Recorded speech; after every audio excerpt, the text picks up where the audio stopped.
Gaano nga ba kalakas ang hari na maengkanto kontra sa itim na babaylan? Posible nga bang tulungan ng haring engkanto ang isang tao? Alamin natin kung anong klasing proseso ang gagawin upang tulungan ng hari ng mga engkanto. JD nga pala at shoutout sa comment ni Erwin Tegero. Narito yung comment niya, flash ko sa screen. Paano mag-order po? Pwede makahingi ng account nyo sa FB. Lagi kasi kung nakikinig ng kwento nyo, lagi ding nakafollow. Para maka-order, maraming ways eh. Una, punta kayo sa comment section. May link dyan ng Shopee account natin. At meron ding link ng Facebook page if ever international shipping. Or pwede nyo ring isearch sa Facebook page ang likha. Yan lang mga kabayan. Maraming salamat. Simulan na natin ang kwento. Ang kwentong ito ay hango sa totoong buhay. Mula ito sa isa nating kabayan na itago na lang natin sa pangalang Roland. Kasama niya ang pinsa na si Melay. Taong 1975, probinsya ng Iloilo. Nang mga panahong ito, kasalukuyang naninirahan si Roland sa bahay ng kanyang tiyuhin na itago na lang natin sa pangalang Mateo. Kasama nito sa tahanan ang pinsan na itago na lang natin sa pangalang Melay. Tatlo lang sila sa tahanan. Si Roland, si Melay, at ang tiyuhing si Mateo. Hindi nagkakalayo ng edad ang magpinsan, kaya malapit ito sa isa't isa. Sila ang madalas magkasama sa lahat ng gawain sa bukid man o sa tahanan. Hiniram ni Mateo ang pamangkin sa kapatid nito para maging katuwang sa bukid. Batak sa trabaho ang katawan ni Roland. Walang problema para sa kanya ang mabibigat na trabaho sa bukid. Tinutulungan din naman ito ng pinsang si Melay. Parang lalaki kung kumilos ang dalaga. Nakikipagsabayan kay Roland sa mga gawain, lalo na sa pag-iigib ng tubig tuwing hapon.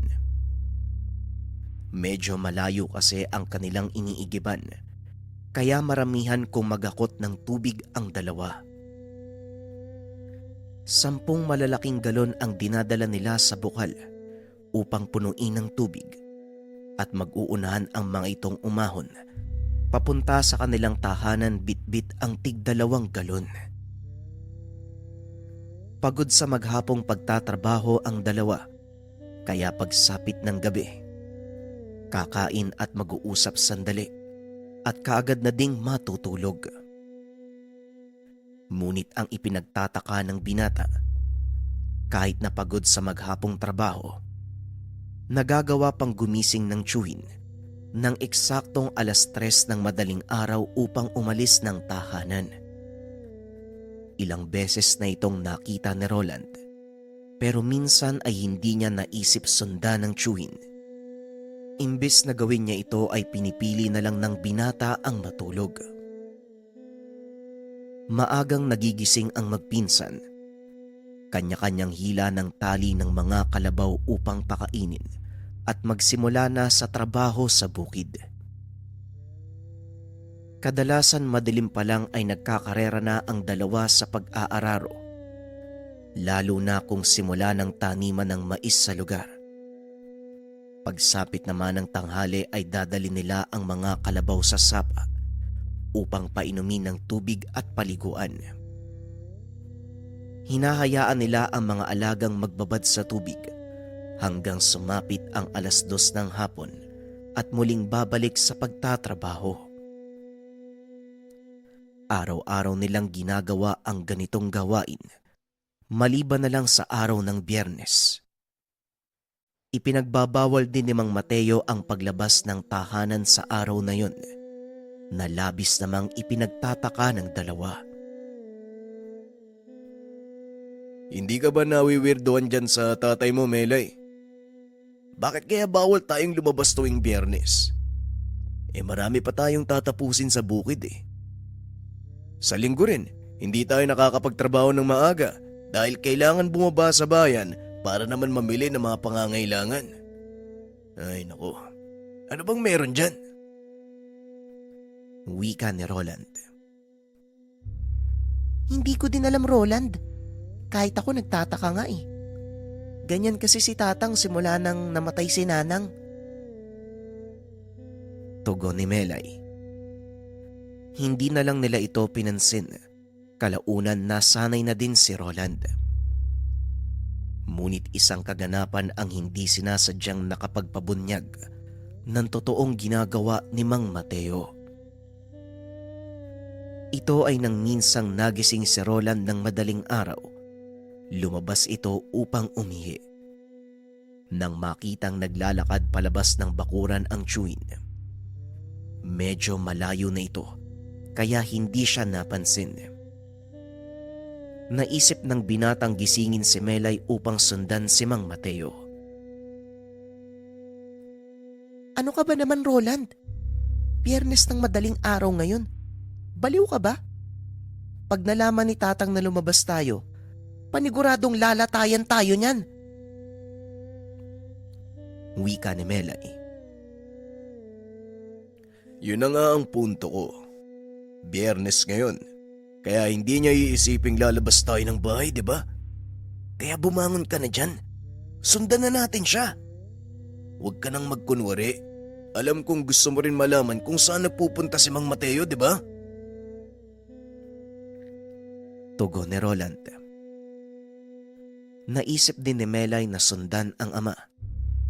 Dahil sa totoo lang, nagtataka ito kung ano nga ba ang ginagawa ni Mang Mateo. Saan ba nagpunta si Tatang? Tanong ni Melay. Basta, sumunod ka na lang sa akin. Tugon ni Roland. Akmang lalabas na sila ng tahanan nang biglang may nagpakitang malaking nilalang. Dumaan ito sa harapan ni Roland na tila tinutulak siya papasok ng tahanan. Nakita din ito ni Melay. Grabing kilabot ang naramdaman ng dalawa. Hindi alam kung saan nanggagaling ang nilalang. Kapwa natulala ang mga ito habang nanginginig. Roland? Ano yun? Saan galing yun? Tanong ni Melay. Hindi ko alam, Melay. Pero hindi na mahalaga yan. Halika na, bago pa makalayo si Tatang Mateo. Dali-daling hinila ng binata ang pinsan. Sinundan ng mga ito ang dinadaanan ni Tatang Mateo. Mabuti na lang, naaninag nila ang sulong dala ng matanda, kaya madali lang itong nasundan. Patuloy na naglakad ang matanda hanggang sa marating nito ang pinakadulo ng gubat. Huminto ito sa gitna ng daan. Laking gulat ng dalawa nang biglang may lumabas mula sa mga talahib.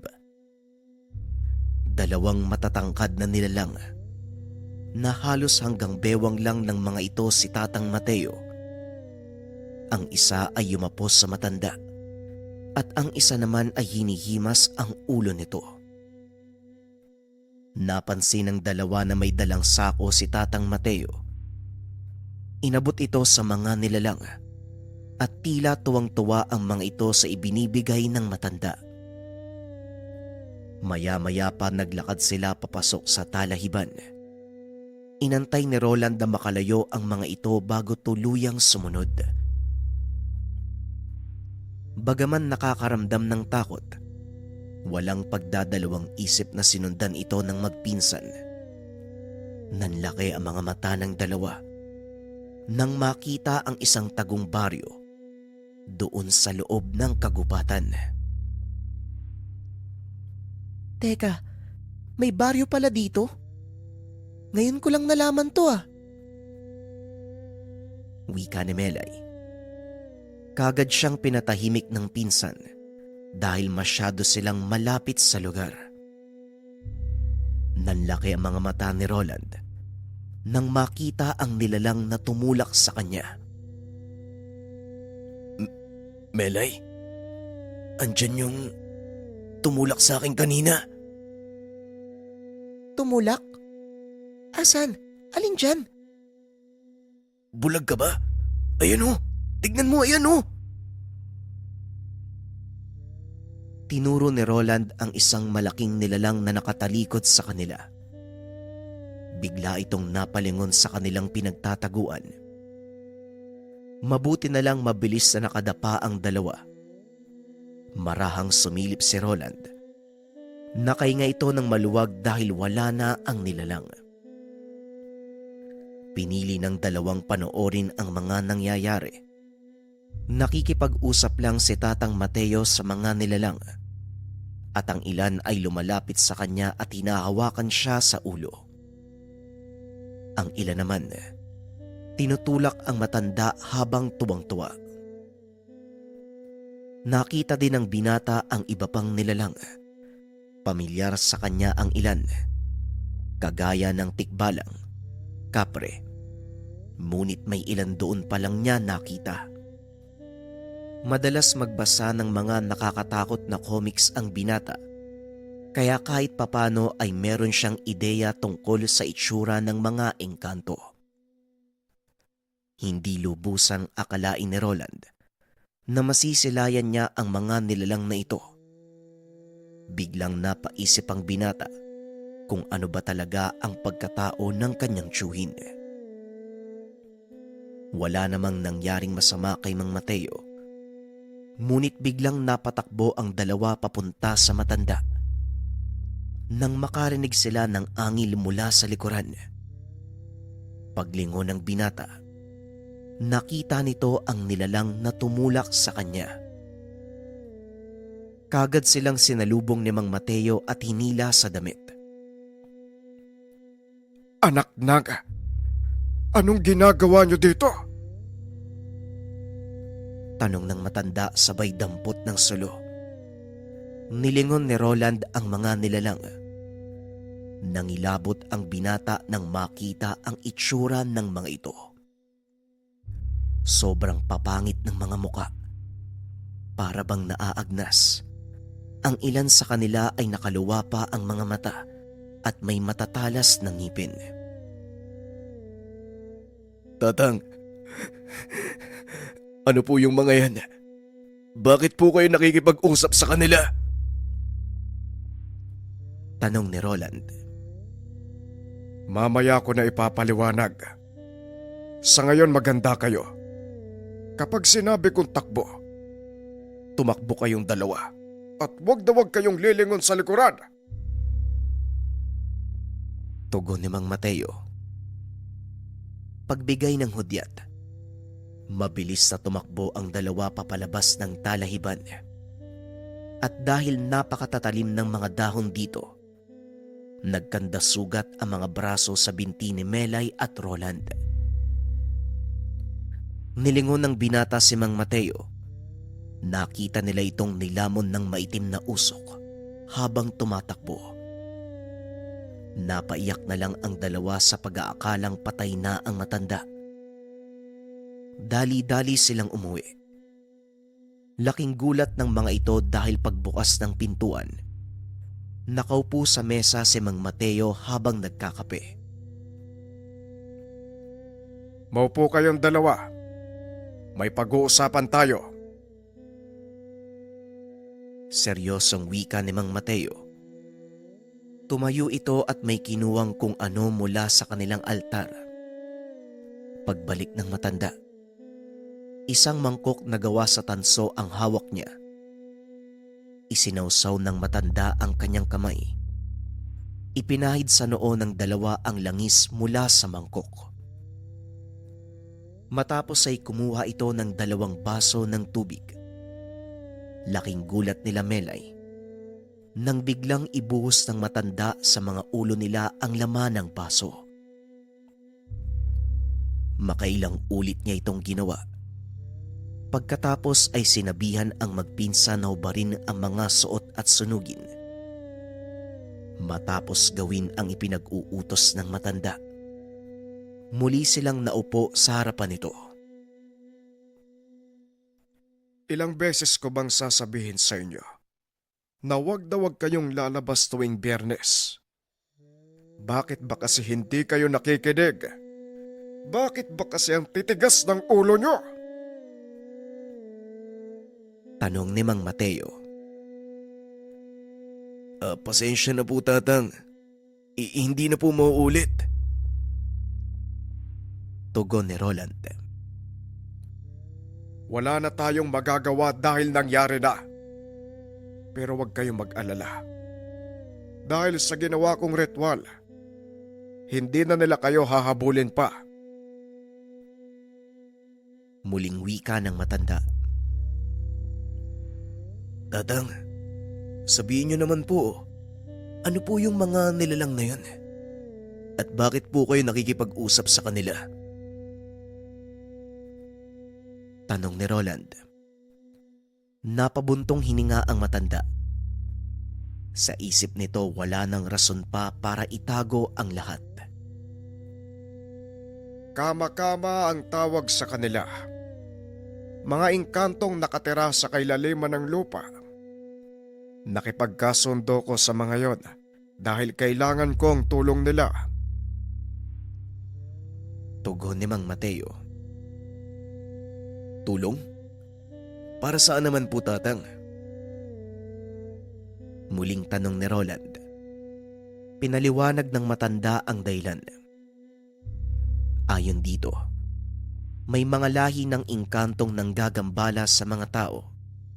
Naghahanap sila ng mabibiktima upang pagsaluhan ng kanilang gaganaping piging.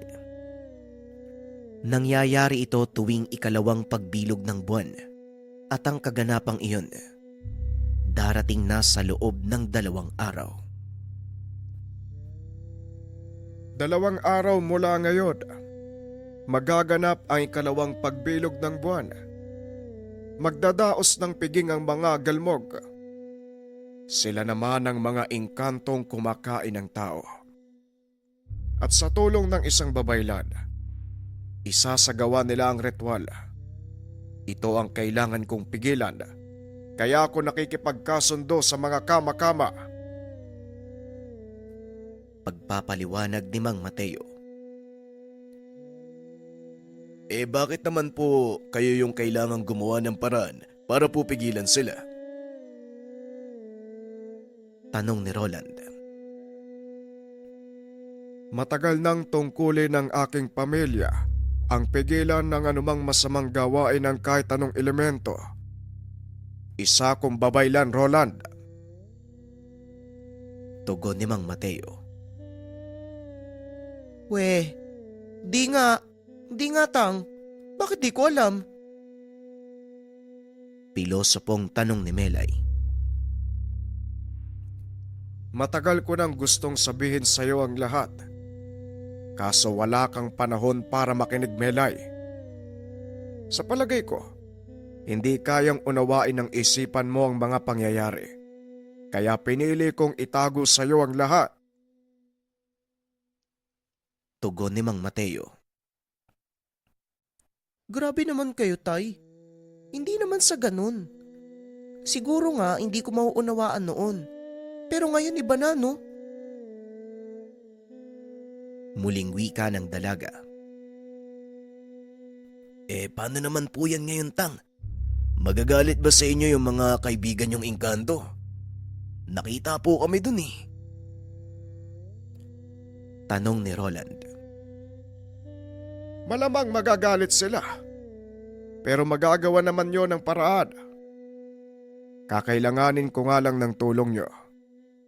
Sa ayaw at sa gusto nyong dalawa, kasali na kayo dito. Wala nang atrasan. Yan ang napapala kapag matigas ang ulo. Tugon ni Mang Mateo. Ano naman pong paraan yung naisip nyo? Iaalay nyo po kami ni Melay. Wala namang ganyanan, Tang. Muling tanong ni Roland. Biglang napatayo si Melay at umalis ng sala Naalala ko, wala pa pala tayong agahan. Magsasayang na muna ako. Wika ng dalaga. Napangiti si Mang Mateo sa naging reaksyon ng anak. Huwag kayong mag-alala. Hindi ko kayo iaalay. Walang ganon, Melay. Pero kailangan yung dumalo sa piging na ihahanda ko. Hingi tayo ng kapatawaran sa panggagambala sa pagpupulog. Tugon ni Mang Mateo. Wala namang nagawa ang dalawa dahil alam nilang malilintikan sila kay Mang Mateo kung sakaling hindi sila sumang-ayon. Pagkatapos kumain ay tumambay ang dalawa sa bakuran at nag-usap. Nagsisihan ang mga ito sa nangyari. Ikaw naman kasi. Ano ba kasing meron dyan sa utak mo? Bakit ka sumunod kay Tatang? Tanong ni Melay. Gusto ko lang naman malaman kung ano yung ginagawa niya eh. Malay ko bang pumupunta yun sa mga engkanto? Tugon ni Roland. Paano ngayon yan? Paano pag di tayo napatawag ng mga engkanto? Di tayo yung magiging hapunan nila. Ayoko pang mamatay, no? Tanong ni Melay. Sa palagay ko, hindi naman siguro. Kagaya ng sinabi ni Tatang Mateo, kakausapin lang natin sila. Tapos, makikipagsaya. Yun lang naman siguro eh. Ayos na yun. Tugon ng binata. Habang nag-uusap ang mga ito, isang lalaki ang dumaan at para iwasang marinig ang kanilang usapan, kapwa sila tumahimik. Ngunit laking pagtataka ni Roland dahil huminto ito sa harapan nila. Dali-daling tumayo ang binata upang puntahan ito. Kaso hinarang siya ni Mang Mateo. Ako nang bahala dito. Pumasok kayo ng pinsan mo sa tahanan. Wika ng matanda. Dali-daling pumasok ang dalawa. Mula sa bintana pinakinggan ng mga ito ang usapan ng lalaki at ni Mang Mateo. Ang lakas naman ng loob mong magpunta dito. Hindi mo ba alam na pwede kang mapahamak sa ginagawa mo? Nasa teritoryo kita. Hindi ka sasantuin ng mga kaibigan ko. Wika ng matanda. Huwag kang mag-alala. Dahil wala naman ako masamang intensyon. Naparito lang ako para balaan ka. Huwag mong subukang makialam sa gawain ni Primo dahil mapapahama ka lang. Isipin mo ang dalawang kabataang nasa loob ng tahanan mo. Sige, una na ako.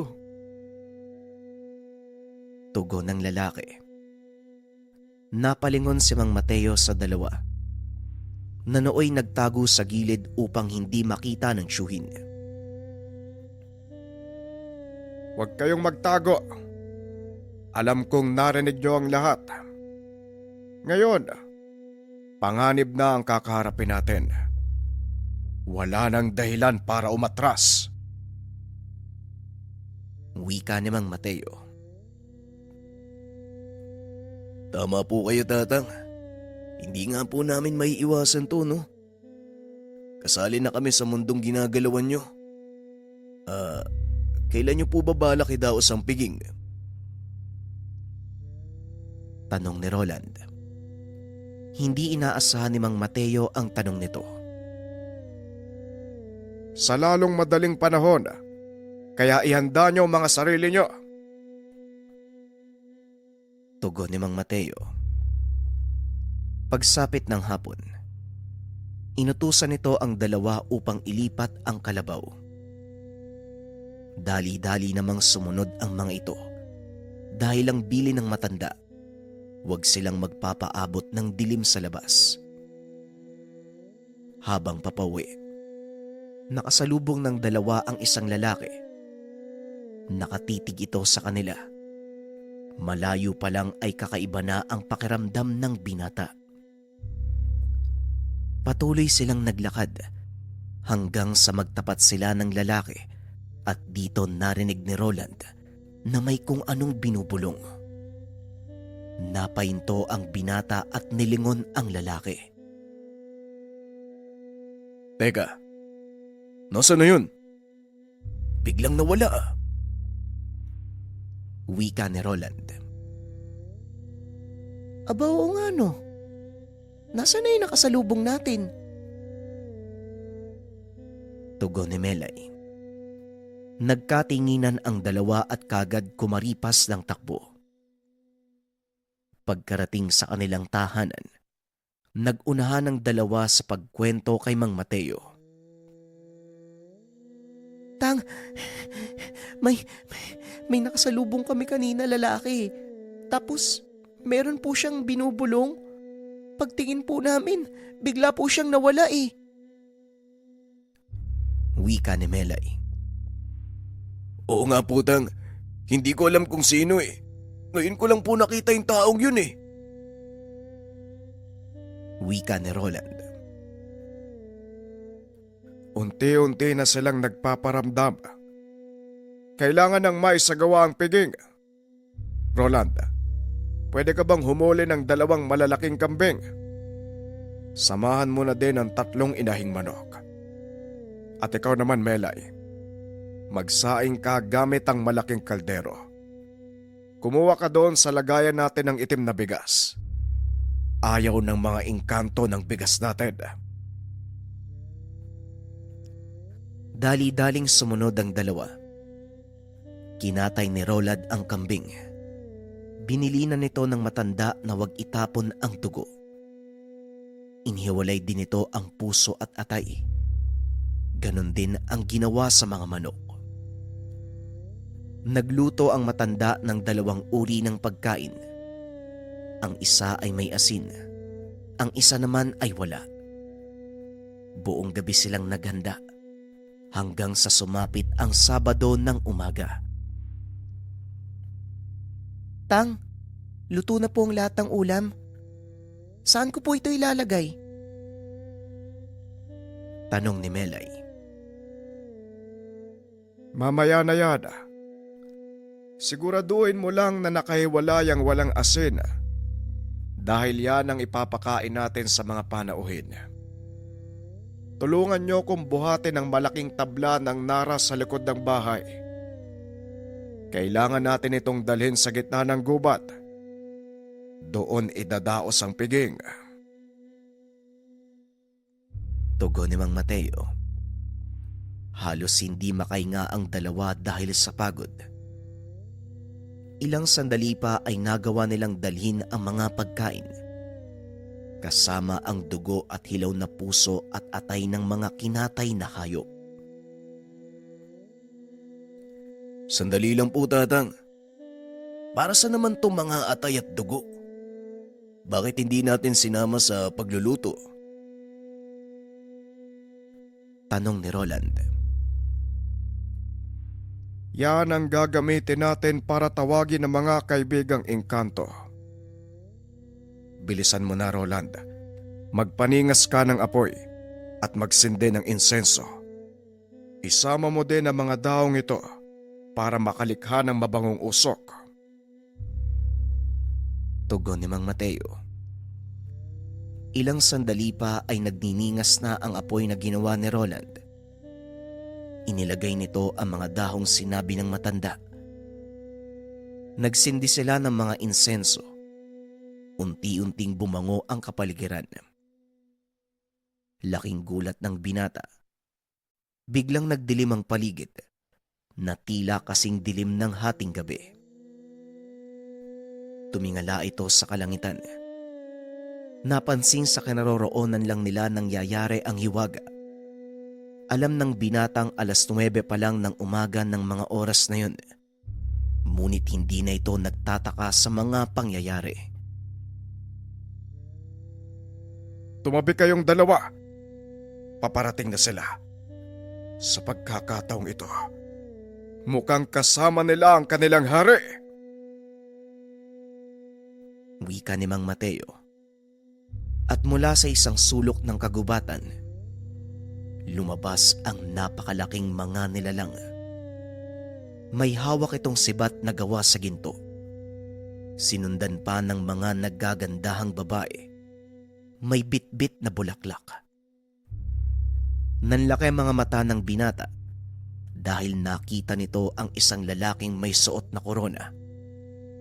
Kulay asul ang mga mata at napakagara ng kasuotan. Hindi makakilos sa kinakatayuan sina Roland at Melay. Nanatili silang nakatitig sa kakarating palang na panauhin. Hindi makapaniwala ang mga ito. Makakakita sila ng mga nilalang mula sa kabilang dimensyon. Umikot sa mesa ang lalaking may magarang kasuotan. Lumapit kay Mang Mateo. Inilahad ang kanyang kamay. Kagad namang humalik ang matanda. Matapos ay kagad niya itong binitawan. Naglakad palayo at tuluyang bumalik sa madilim na bahagi ng gubat. Tapos na ang kasunduan. Maraming salamat, kamahalad. Wika ni Mang Mateo habang nakayuko. Ilang sandali pa ay tuluyang naglaho ang hari ng mga kama-kama. Naglabasa naman mula sa pinasukan nito ang mga nakakatakot na nilalang. Nagsipaglapit ang mga ito sa inihaing pagkain ni Mang Mateo at nagsimulang kumain. Sinabihan ni Mang Mateo si Roland na ihagis sa apoy ang dugo at puso ng hayop na kinatay. Matapos gawin ito, nagsipaglundagan sa sobrang saya ang mga engkanto. Nakiupo na din si Roland at Melay habang nakatitig sa mga nilalang. Hindi pa rin naaalis sa dalawa ang kilabot. Nang matapos ang kainan, kagad namang hinarap ng dalawa ang mga engkanto. Humingi ng kapatawaran sa kanilang ginawang panggagambala sa naunang pagpupulong nila Mang Mateo. Mabuti na lang mababait ang mga kama-kama. Pinalampas ng mga ito ang ginawa ng magpinsan. Matapos ang pag-uusap, kaagad nang nagpaalam ang mga nilalang. Pag-alis ng mga ito ay biglang lumiwanag ang paligid. Laking pasasalamat ni Roland dahil sa wakas na isaayos na din ang kanilang mga kapalpakan. Ay, nako. Maraming salamat. Sa wakas tapos na. Tang, ano na pong mangyayari ngayon? Tanong ni Roland. Wala kayong dapat ipag-alala. Nakuha na natin ang panig ng mga kama-kama. Hindi sila sasali sa piging na idadaos ng itim na babaylad. Ang kailangan nating gawin ngayon, paghandaan ang gagawin nilang hakbang. Marami ang mapapahamak. Sa oras na maghanap sila ng ipanghahanda sa piging, hindi lang daan-daang engkanto ang dadalo, kung hindi libo-libo. Tugon ni Mang Mateo. Kahit papano nabawasan ang pag-aalala ng matanda. Ngunit alam din niya, may malaking problema silang kailangang harapin. Ito ay ang pagtitipon-tipon naman ng mga engkanto sa ilalim ng isang itim na babaylan. Matapos ang kaganapan, balik sa normal ang gawain ng magpinsan. Kasalukuyang nagdadamo ng maisan sina Melay nang may lumapit sa kanila na isang bata. Ano yan, bata? Nasaan yung mga magulang mo? Bakit mag-isa ka lang? Ang init-init pa naman, oh. Saan ka ba galing? Sunod-sunod na tanong ni Melay. Nakatitig lang sa kanya ang bata. Ilang sandali pa ay may tinuro ito. Dun ba? Dun ka nakatira sa kawayanan? Halika, ihatid kita. Baka hinahanap ka na ng mga magulang mo. Wika ni Roland. Ngunit biglang yumakap kay Melay ang paslit. Ano ka ba naman, Roland? Tinakot mo tuloy. Ako na nga maghahatid sa'yo. Halika, ituro mo sa akin yung daan ha. Wika ng dalaga. Hindi naman sumama pa si Roland dahil kabisado naman ni Melay ang gawing iyon. At isa pa, kailangan tapusin ni Roland ang pagdadamo dahil bukas ay maglalagay sila ng mga pataba. Kaso nga lang, halos mag-iisang oras na ay hindi pa rin nakakabalik si Melay. Dito na nagsimulang mag-alala ang binata. Dali-dali siyang tumayo at sinundan ang pinsan. Naglakad si Roland papasok sa kawayanan. Ngunit habang palalim ito ng palalim, lalo namang sumusukal ang daanan. Binunot ng binata ang kanyang itak. Nagsimulang tabasin ang mga tinik na nagkalat sa daan. Hanggang sa marinig nito ang sigaw ng pinsan. Sinundan ng binata kung saan nagmumula ang boses hanggang sa tuluyan niya itong matuntun. Nakita ni Roland na nakahandusay sa lupa ang dalaga. Wala na itong malay. May mga sugat sa braso, dulot ng mga tinik na tumama sa kanya. Ginising ng binata ang pinsan ngunit hindi ito magising. Kaya naman dali-dali niya itong binuhat upang iuwi.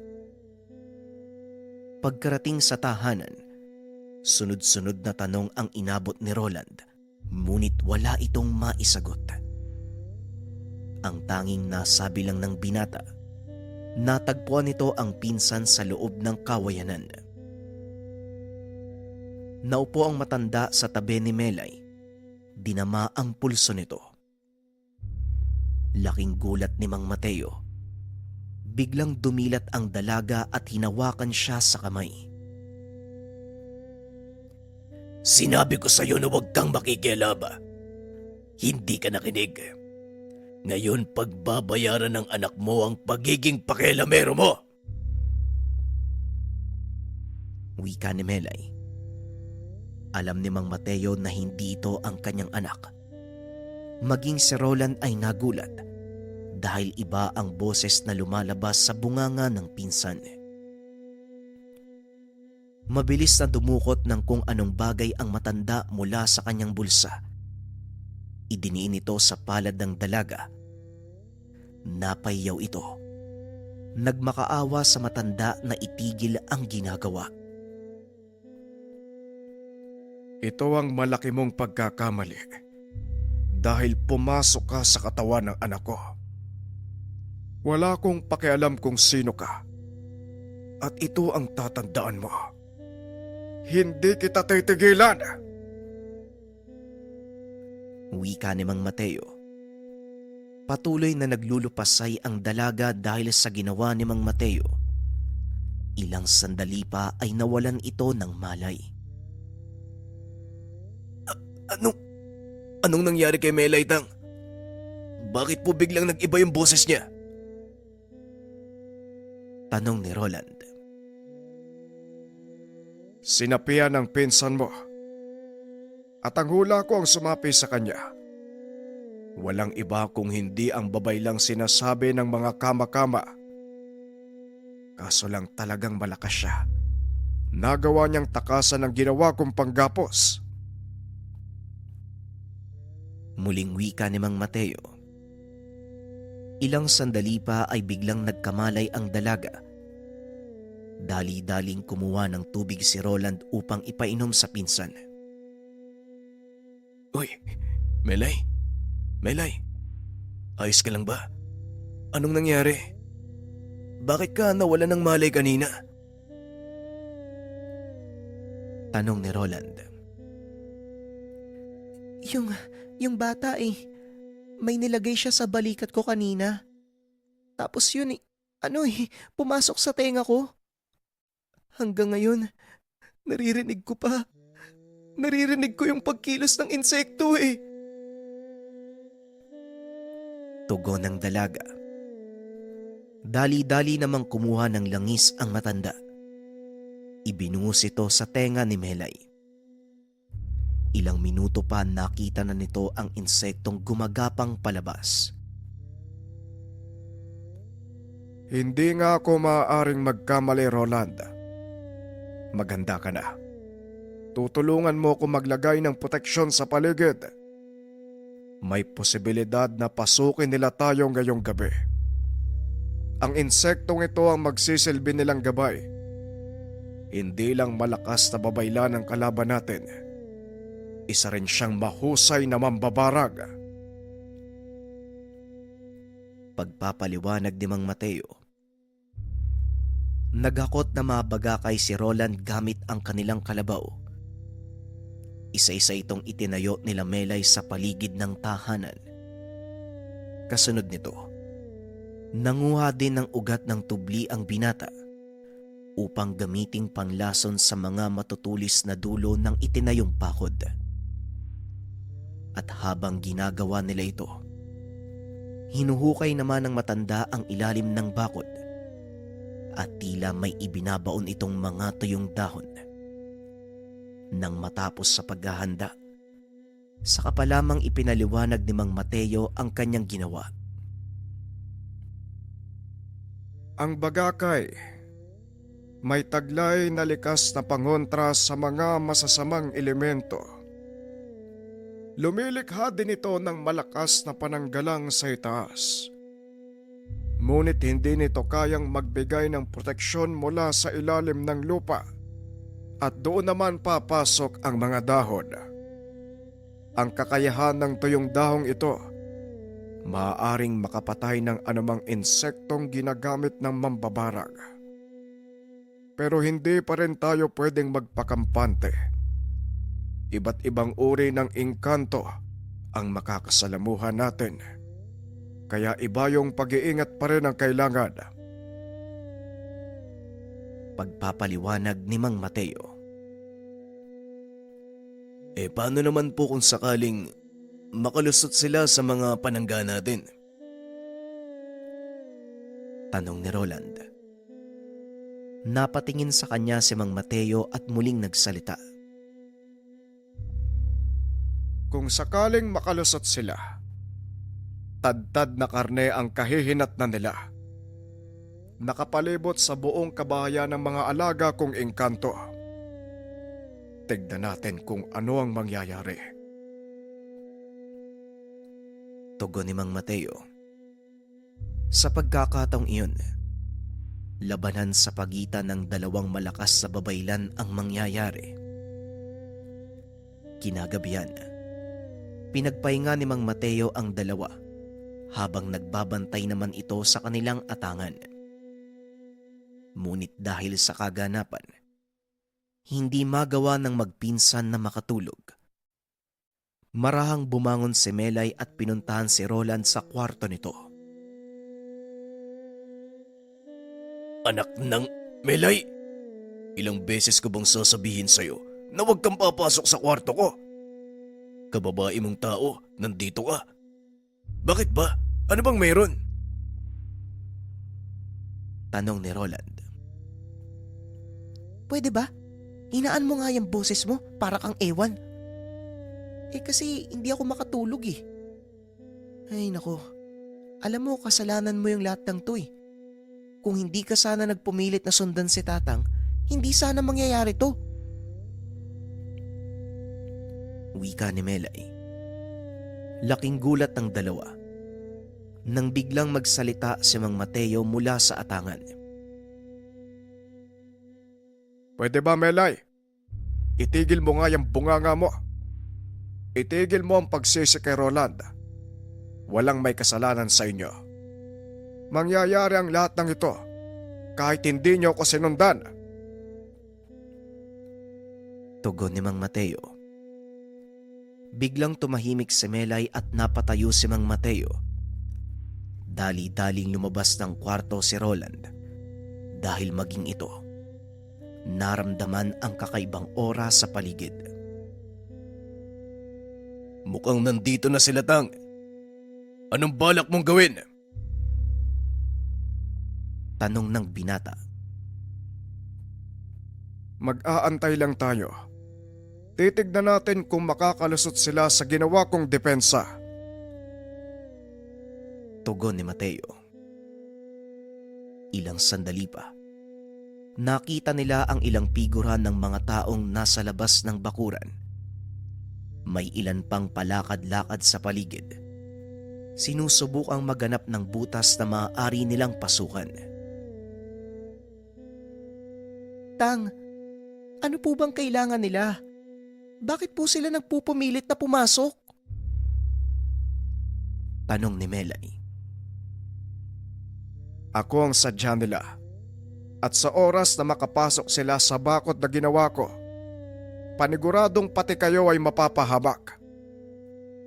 Patawarin mo sana ako kung pati kayo ay nadamay.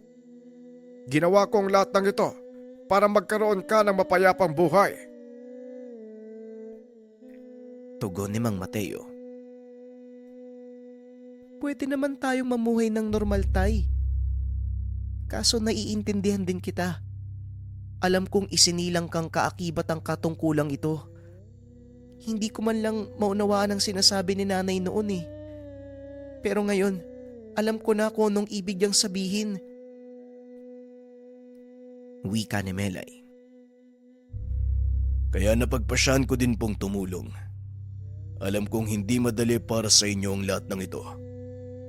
Simula nang matuklasan ko ang lihim niyo, Tatang, ipinangako ko sa aking sarili na susundan ko ang yabag niyo. Kaya wag po kayo mag-alala dahil may kasama po kayo. Napangiti si Mang Mateo sa mga narinig. Kaso nga lang biglang naputol ang kanilang pag-uusap. Nang bigla na lang kumalabog ang ginawang bakod ng matanda. Kahit anong gawin nyo, hindi kayo makakalusot. Nagsasayang lang kayo ng lakas. Walang sino man ang makakasira sa ginawa kong depensa. Wika ni Mateo. Ngunit patuloy pa rin ang ginagawa ng mga nilalang na nasa labas ng kanilang bakuran. Nilingon nito si Roland na nooy naghahasa na ng itak. Tang, kung sakali mang makapasok sila, handa akong lumaban. Wika ng binata, sabay sukbit ng itak sa bewang. Walang silbi ang itak sa mga engkanto. Kunin mo sa altar ang batong itim na lagi kong hawak. Gamitin mo yan at huwag mong iaalis sa katawan mo. Sa pamamagitan ng batong yan, magagawa mong sakta ng malubha ang anumang engkantong makakasagupa mo. Wika ni Mang Mateo. Dali-dali naman itong sinunod ng binata. Pagkahawak pa lang niya sa bato, bigla siyang nakaramdam ng kakaibang kuryente. Banayad. Sobrang ginhawa sa pakiramdam. Tang, ano pong tawag sa batong to? Kakaiba po sa pakiramdam. Wika ni Roland. Ang tawag dyan ay pangil ng kidlat. Kinakatakutan ng mga elemento ang mutyang yan. Dahil sa kakayahan nitong maglabas ng malakas na bultahe ng kuryente. Sa ngayon ay hindi mo pa ito magagawa. Pero kaya kang protektahan ng bagay na yan at bigyan ng kakayahang maibaon ng talim ng iyong itak sa katawan ng mga engkanto. Pagpapaliwanag ni Mang Mateo. Saka pa lamang napagtanto ni Roland na ang mga nilalang na nasa labas ng bakod ay mga engkanto. Ngunit ilang minuto pa ang lumipas Isa-isang nag-alisan ang mga ito. Napatingala si Roland. Napansing unti-unti nang sumisilip sa silangan ang papasikat na araw. Nakahinga ng maluwag ang binata dahil ang buong akala niya magkakaroon na siya ng totoong laban sa mga engkanto. Alam nito sa sariling hindi siya mananalo at posibleng mamatay. Pero sa isip ng binata, kailangan niya itong pagdaanan para matapos na ang kaguluhan. Sa ngayon, hindi na sila manggagambala. Pero pagsapit ng dilim, paniguradong babalik sila. Tignan mo ang kalagayan ng pinsan mo, Roland. Wika ni Mang Mateo. Kagad namang pumasok sa silid ni Melay ang binata. Nakita itong nakaupo sa gilid ng bintana. Sinilip ni Roland ang pinsan mula sa siwang ng pintuan. Ngunit laking pagtataka niya. Ilusyon ang nakita. Wala si Melay sa loob ng kwarto. Tiyo, wala po si Melay sa kwarto niya. Wika ni Roland. Dali-daling tumayo ang binata at binuksan ang kwarto ng dalaga. Hindi niya ito nakita. Kailangan nating lumabas, Roland. Ikuha mo ko ng abo doon sa kusina. Samahan mo din ng kaunting asin. Dalian mo! Dali-daling lumabas ang dalawa. Nagpatuloy si Roland sa abuhan upang tumakot ng abo. Nakakita ito ng baon ng nyug, kaya ito ang ginamit niya bilang pansalok. Matapos ay bumalik siya kay Mang Mateo. Inabot sa matanda ang baong punong-puno ng abo.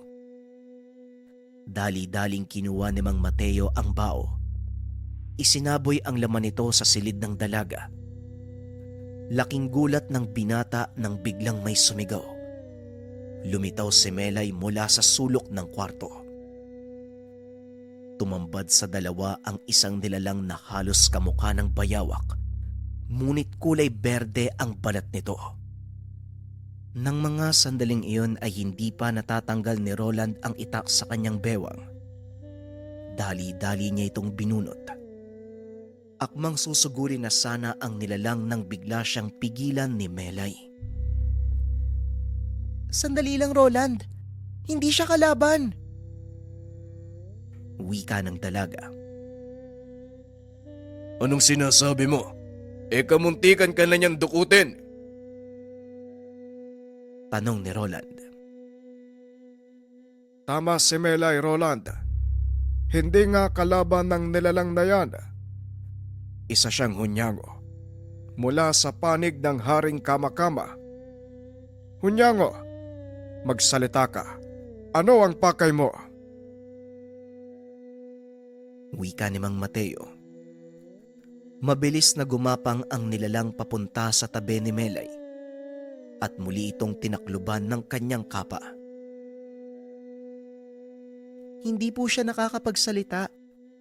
Pero nagagawa ko po siyang kausapin sa pamamagitan ng isipan. Naparito po siya sa pag-uutos ng hari ng Kamakama. Wika ni Melay. Kung ganon, tanungin mo ang kaibigan mo kung ano ang pakay niya. Kagad itong sinunod ng dalaga. Ayon sa nilalang, pinag-utusan siya ng ilan pang mga kauri upang protektahan silang tatlo. Binunyag din ng hunyango na sila ang pangunahing pakay ng babaylang itim. Matapos magpaliwanag ay isa-isang naglabasan ang iba pang hunyango. Nagkalat pala ang mga ito sa buong bakuran. Mukhang seryoso na to, Tatang. Wala nang atrasan. Kailangan na natin silang harapin. Wika ng binata at sumang-ayon si Mang Mateo. Nang mga sandaling iyon, ibinaba ni Mang Mateo ang depensa sa paligid ng tahanan. Sinira nito ang mga bakod na gawa sa bagakay Ngunit nanatili naman ang pananggalang sa mismong tahanan. Kailangan nating ibaba ang depensa para makapasok ang itim na babaylan. At sa oras na mangyari yon, sisiguraduhin kong hindi na siya makakalabas pa. Wika ni Mang Mateo. Paniguradong marami siyang isasamang alagad, Tatang. Handa na po ba kayo? Tanong ni Roland. Simula noon, hindi ako pumunta sa laban ng hindi nakakapaghanda. Manood ka sa mga mangyayari. Pag-uusap ng dalawa. Matapos itumba ang mga bakod, nanatili si Mang Roland sa bakuran upang antayin ang paglubog ng araw. Ito ang pinaka-inaantay ng itim na babaylan. Ang ikalawang pagbilog ng buwan, kaya alam ng matandang buong puwersang lulusob ang pangkat nito. Ngunit lingid sa kaalaman nila, may nakatagong patibong sa bukas na depensa ng matanda. Ilang sandali pa ay tuluyan ng nabalot ng dilim ang paligid. Unti-unti na ring sumilip ang buwan. Biglang tumahimik at tila huminto ang banayad na pag-ihip ng hangin. Maghanda ka, Roland. Paparating na siya! Wika ni Mang Mateo. Ilang sandali pa ay bigla silang nakarinig ng malakas na tawa. Mula ito sa hindi kalayuan. Lumitaw ang isang lalaki. Nakaupo sa putol na puno. May hawak na tungkod. Nakatalukbong ng puting tela. Sa wakas, nagkita din tayo ng harapan. Mateo, ang lakas ng loob mong harapin ang isang kagaya ko. Ano sa palagay mong magagawa ng isang pangkaraniwang babaylan laban sa isang kagaya ko? Wika ng lalaki. Kung ako lang ang tatanungin mo, sa totoo, hindi ko rin alam kung paano kita tatalunin. Pero bakit hindi mo subukang lumapit sa akin para kapwa natin malaman? Tugon ni Mang Mateo. Agad namang kumumpas ang lalaki. Naglabasan mula sa ilalim ng lupa ang mga nilalang. Nakakatakot ang mga wangis nito. Nagbabago-bago. Dali-daling binunot ni Roland ang kanyang itak. Dinikit sa hawakan nito ang pangil ng kidlat na bigay ng tiyuhin. Isa-isang naglapitan ang mga nilalang at sa sobrang galit ng binata, sinalubong niya ang mga ito. Pinagtataga ni Roland ang mga kalaban. Laking gulat ng lalaki dahil nagawa niyang patayin ang mga elemento. Anong ginawa mo? Paano mong napatay ang mga alaga ko? Tanong ng lalaki. Kapag sinabi ko sa'yo, hindi na magiging sekreto, di ba?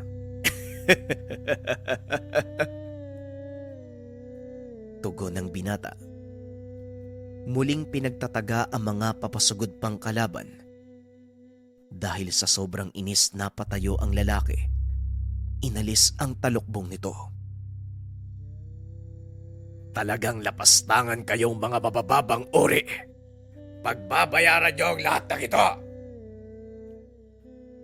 Wika ng lalaki. Walang pagdadalawang isip itong naglakad papunta kay Mang Mateo. Nakatayo lang ang matanda sa bakuran. At nang makalapit ito ng husto sa kanya, biglang nanigas ang katawan nito.